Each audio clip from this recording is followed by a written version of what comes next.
Bismillahirrahmanirrahim. Teman-teman pemirsa Manunggaling Cipto, saya akan mencoba mencari sebuah bentuk dari bangunan ini dengan kemampuan spiritual saya. Bagaimana bentuk asli daripada bangunan-bangunan ini yang asli pada zaman dulu. Bismillahirrahmanirrahim. Semoga oleh Allah diridani dan alam-alam mendukung, dan semua dari makhluk-makhluk Allah semuanya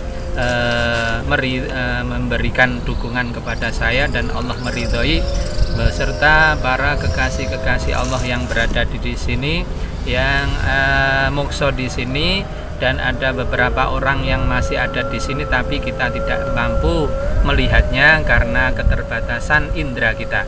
Saya akan menemui seseorang yang ada di sini dan akan berkenalan dan akan bertanya bagaimana bentuk asli daripada bangunan di sini. Bismillahirrahmanirrahim. Bi barokati du'ai abi wa umi, bi barokati wal karamati Kiai Haji Ahmad Muzaki Syekh guru kula, bi barokati wal karamati Sultan Aulia Syekh Abdul Qadir Jilani, wa bi syafaati nabina wa maulana Muhammadin sallallahu alaihi wasallam, bi idznah wa ridallah. Ya Allah ya Allah ya Allah, innaka ala kulli syai'in qadir, ingdhi hajati ya Allah. Kula nyuwun pengin pirsa bentuk aslinipun panggonan bangunan niki.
Sekilas saya ketahui dari seseorang yang ada di sini yang bisa diajak omong.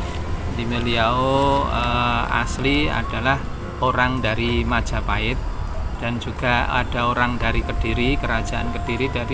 Di sini ada beberapa kerajaan yang pernah singgah di sini, dan yang membangun di sini adalah pertama dibangun oleh Kediri Kahuripan, kedua dibangun oleh Majapahit, dan ketiga sendiri adalah dari seseorang yang bertapa di sini. Dari beberapa batu yang dulu ada bangunan, kemudian ditinggalkan, kemudian dibangun lagi, kemudian ditinggalkan dan disempurnakan lagi. Terakhir adalah dari Mataram yang era 1800-an. Di era tersebut ada beberapa orang tokoh yang ada di sini, mulai dari awal hingga sampai sekarang yang bertapa di sini sangat banyak sekali, ratusan orang dari beberapa zaman yang ada di sini. Yang saya ketahui dari Mbah Songko Dumadi, yang beliau berada di tepatnya di belakang kita, pohon yang besar itu. Di sana ada Mbah Songko Dumadi. Beliau berperawakan sangat sepuh tapi sangat gagah. beliau berbicara kepada saya, Mbah Songko Dumadi di era kerajaan Mojopahit dulu datang ke sini untuk membersihkan diri, karena di dalam kerajaan Majapahit sudah banyak orang-orang yang berpolitik, tegese apa jenenge, dia mencari muka, mencari posisi untuk menguasai wilayah dan kerajaan. Karena itu Mbah Songko Dumadi beliau pergi dari Majapahit ke sini mengemban tugas dari Prabu Hayam Wuruk untuk membawa sebuah pusaka untuk menyimpannya di sini untuk piranti supaya diselamatkan beberapa pusaka yang Majapahit saat itu untuk rebutan. Dengan rebutan tersebut akhirnya Mbah Songko Dumadi ini sebagai seorang ahli spiritualnya kerajaan, namanya apa?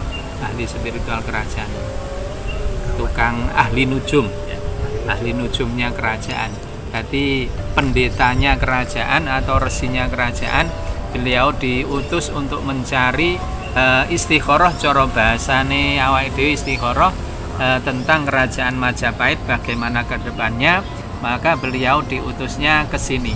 Bukan di sini saja, ada beberapa ahli nujum yang diutus oleh Raja Hayam Wuruk ke berbagai tempat, di antaranya ada yang di sini.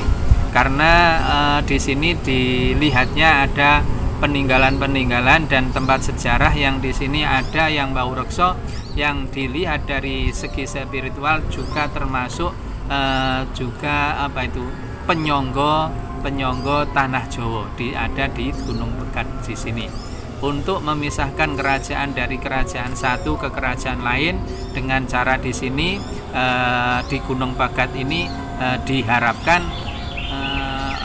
petalnya atau pisahnya kerajaan satu dengan yang lain itu petal dengan baik-baik, dengan tanpa memakai perang saudara. Karena pada saat itu kerajaan Majapahit mau dibagi-bagi dengan saudara-saudara yang lain, yang dibaca oleh ahli nujum ini nanti kerajaan akan banyak yang memperebutkannya. Maka dari itu para ahli nujum untuk mengetahui bagaimana baiknya langkah-langkah yang baik, para ahli nujum, para resi, para cendekiawan kerajaan ada yang diutus ke bukit sana untuk beristikharah, memohon kepada Tuhan Yang Maha Esa supaya bagaimana kerajaan Majapahit akan ke depannya.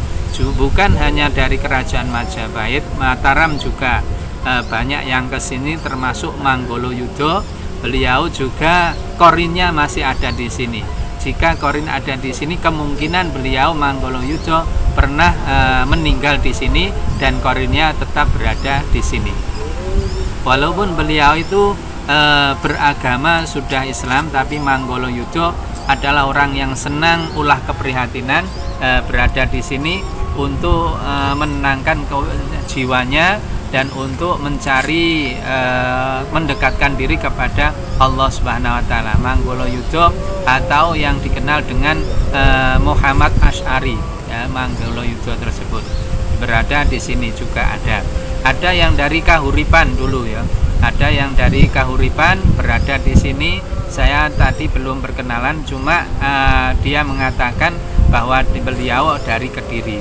Itu yang saya tahu, dan nanti akan saya gambar, letak dan bentuk-bentuk daripada candi ini, bangunan ini yang pemanjang dari naiknya dari arah barat, karena ini adalah tempat penyembahyangan, pemujaan yang harus menghadap ke timur. Kita tahu sholatnya orang yang menghadap ke timur adalah agama Hindu, ya, Hindu. Agama Hindu itu musholani menghadap ke timur, menyembah ke arah timur. Nanti dari arah sana, dari satu tangga, dari bangunan satu ke bangunan yang lain diberi jalan yang dari tepi kanan, tepi kiri, terus naik dan akhirnya sampai di puncak ini. Dari ini saya lihat tadi yang membangun bukan dari satu orang, tapi ratusan orang berada di tempat ini, dan ratusan orang juga dipimpin dari orang-orang yang tidak sama, dari era-era yang tidak sama juga. Maka dari itu kita akan mencari tahu lagi pertapaan yang pernah dibuat di sini ini diduduki oleh siapa saja yang mampu bertapa di tempat yang jauh dari air. Saya kira ini jauh ya dari air ya, tapi zaman dulu tidak perlu khawatir karena tempat ini banyak ditumbuhi pohon-pohonan, dan pohon-pohon makanan di sini juga banyak, tapi sekarang tidak ada karena sudah sangat gersang. Pengalaman saya di Alas Purwo beberapa tahun yang lalu, di sana walaupun tidak ada sedikit air tapi mampu bertahan hidup sampai berbulan-bulan karena banyaknya makanan yang dimakan di saat itu di tempat ini. Demikian ulasan dari kami. Nanti sebentar lagi saya akan masuk ke alam lain untuk melihat pertapa-pertapa yang lain yang mampu menemukan rasa dekat dengan Tuhannya masing-masing. Bismillahirrahmanirrahim. Bibarokati du'ai abi wa ami, bibarokati wa karamati Kiai Haji Ahmad Husain Syahri, bibarokati wa karamati Sultan Aulia Syekh Abdul Qadir Jilani radhiyallahu anhu, bi syafaati Rasul sallam bi idznillah wa ridallah. Ya Allah, ya Allah, ya Allah, innaka ala kulli syai'in qadir, ingdi hajati.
Zaman pertama kali di sini saya bertemu dengan Mbah Waluyo. Mbah Waluyo itu zaman yang orang pertama kali yang menemukan tempat ini, yang beliau saat ini ada di sekitar kita. Tepatnya ada di pohon dua ini. Nah, dua itu ada Mbah Waluyo di situ. Adalah orang yang pertama kali menemukan tempat ini setelah saya melihat dari era Kahuripan saja di situ. Namanya Mbah Waluyo. Orang yang pertama ini belum ada bangunan tersebut. Setelah Mbah Waluyo bertapa di sini, beliau mukso dan saat ini beliau masih segar bugar. Saya melihatnya di usia 43 tahun. Tadi saya berkenalan, beliau berasal asli dari Kediri Kahuripan. Beliau berada di sini sehingga sampai saat ini. Terus di zaman melangkah di zaman-zaman setelah itu, jarang orang yang bertapa sangat kuat seperti Mbah Waluyo. Setelah itu ada orang-orang bertapa tapi tidak pernah lama, dan zaman yang saat terakhir sangat terakhir itu namanya Mbah Joyondiman. Mbah Joyondiman adalah orang dari Mataram, pemeluk agama Islam yang sekarang ini juga berada di tempat yang sama di Gunung Pegat, tapi tidak berada di sini dengan nama jenis yang terkenal, yaitu disebut dengan Mbah Joyo saja di sini.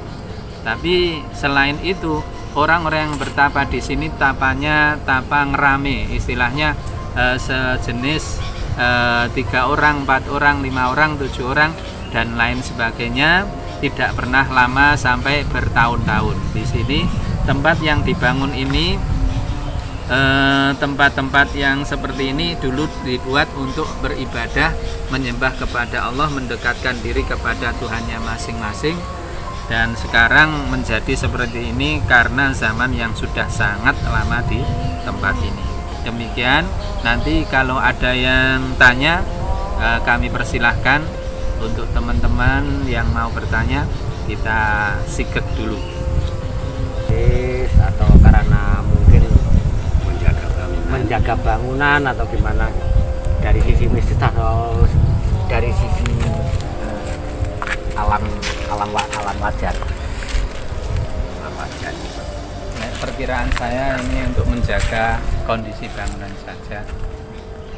Di segi yang lain tidak ada di sini tempat larangan. Di akhir-akhir zaman nyawa itu.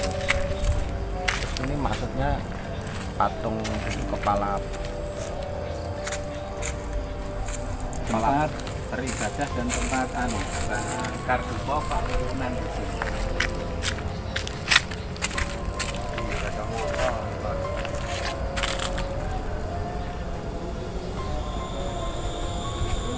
Ya nih, ini mari kita kacamata.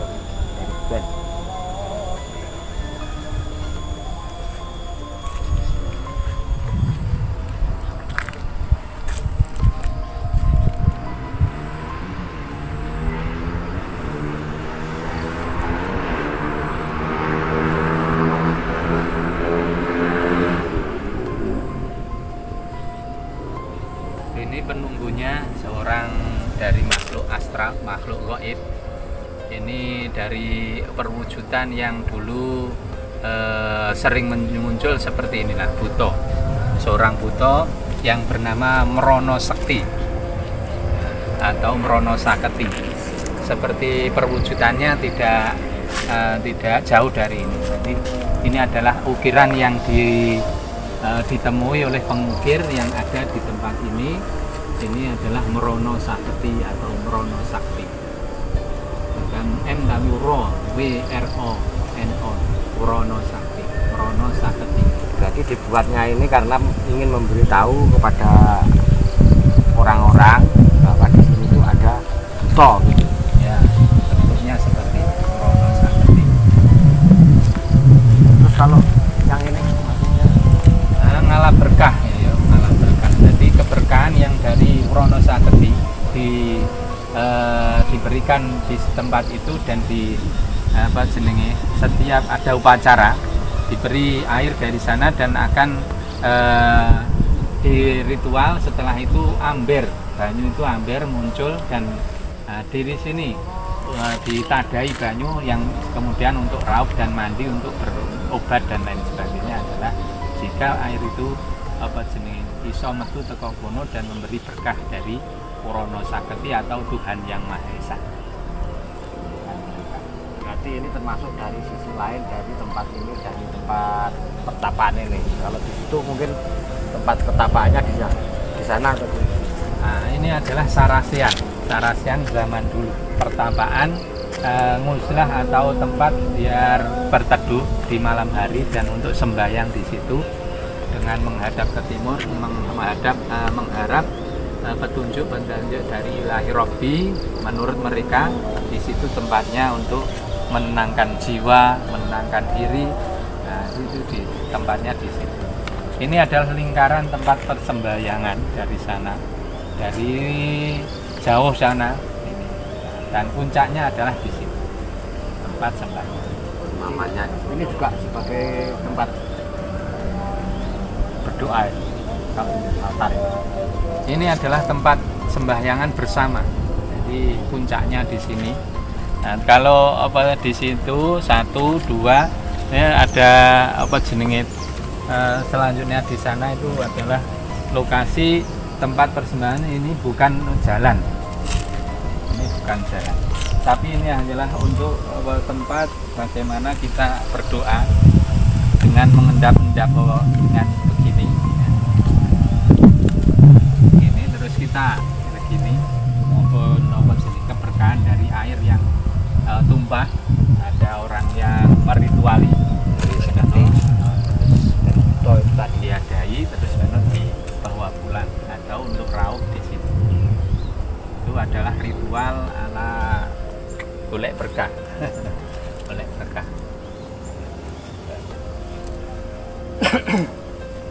Jadi kalau mau meminta apa itu istilahnya bertanya-tanya itu kan bukan ke pertapanya tapi ke sini atau mungkin bagian lain. Kalau di sini ya ada yang mau mencari berkah dari ini. Nah, apa sini yang pelaku ini adalah orang-orang bawah. Pelaku ini adalah orang-orang kecil. Orang-orang yang berada di tempat ini, pertapa-pertapa, pendito-pendito atau resi atau begawan, itu mereka bertempat di situ, sebagai pemuja, sebagai pemberi berkah. Yang orang-orang dituntun ke sini dengan dirituali di sini, dan yang menuntunlah imamnya di sini. Dan yang lewat sini tidak boleh melewati di situ, tidak boleh. Hanya karena apa, tidak berarti apa jenis ada sesuatu yang melarang dari gaibnya, tapi menjaga amrih wibawane kono. Nah, wibawa keramatnya tempat. Berarti kalau ke sana tadi kan sampai sana jauh itu tatanan batu itu kan di samping jalan. Berarti ini sebuah tangga untuk menuju sini. Ada tangga kanan kiri. Nah, itu ada tempat-tempat apa jenis masing-masing dari kalangan sudro, kalangan apa jenenge ndure apa? Satrio, Brahmono. Nah, di sini tempatnya Brahmono, terus tempatnya apa jenis Satrio, tempatnya orang Sudra. Itu adalah ada lokasinya sendiri-sendiri. Kan enggak didadekne siji. Orang-orang yang punya titel-titel seperti itu. Itu tadi kan banyak batu-batu yang berlubang. Banyak batu-batu yang berlubang, mungkin ada pindahan atau tempat persembahyangan dari kaulanya sendiri-sendiri. Dari kaum Satrio punya pemimpin sendiri, dari orang Sudra ada tempat sendiri. Dan ini upacara tidak setiap hari, tapi khusus yang di sini permintaan sing khusus di sini. Ngalap berkah dari ini terus dijadikan sedemikian rupa. Berarti kalau bangunan di itu di apa itu puncak bukit sana itu berarti nggak ada hubungan sama kampung. Itu kan kayak ada apa itu kubah itu. Ini Sana. kene kita. Iya, bukit seberang itu. Oh, Bukit Singkai. Oh, enggak begitu. Kurang ngerti saya. Tapi nggak ngerti. Oh ya, nggak ada.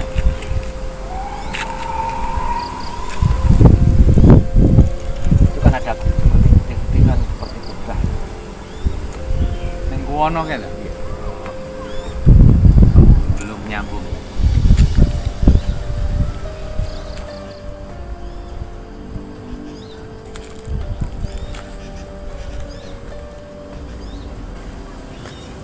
Ini riwayatnya gimana ini kok? Tadi itu banyak tokek-tokek itu mungkin ada sejarah. Kalau tokek-tokek insya Allah karena tempatnya itu sangat strategis untuk peranakan tekek.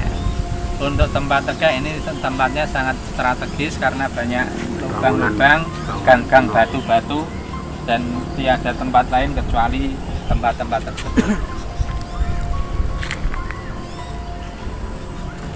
Oh ya, itu dilarang melintas ya ini. Jemplung. Ini kalau melintas ke sana berarti kan jatuh nanti. Peringatan yang bagus. Kalau ke sana melintas kan bahaya. Kalau Tapi melintas khusus Pak Zazuli boleh.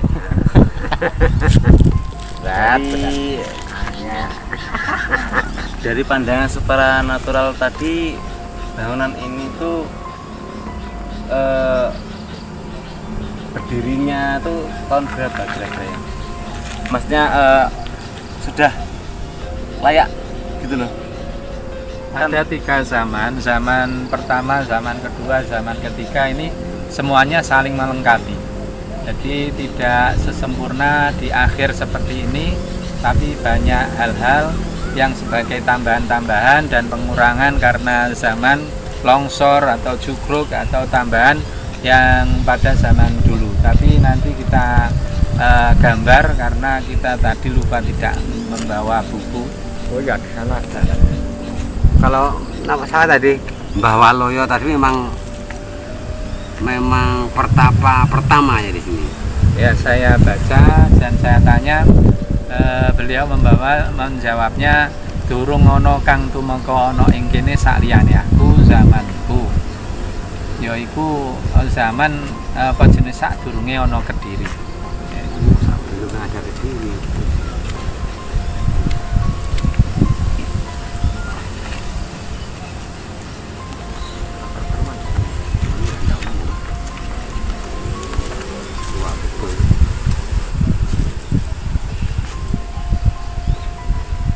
Yang pertama membangun ini Mbah Waloyo tadi.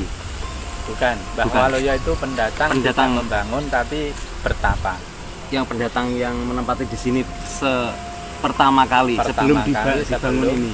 Dibangun ini sebelum ada bangunan, sebelum ada pendatang-pendatang banyak orang ke sini. Mbah Waloyo datang ke sini, datang sebagai orang yang ahli pertapa zaman dulu.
Terima kasih telah menonton video ini.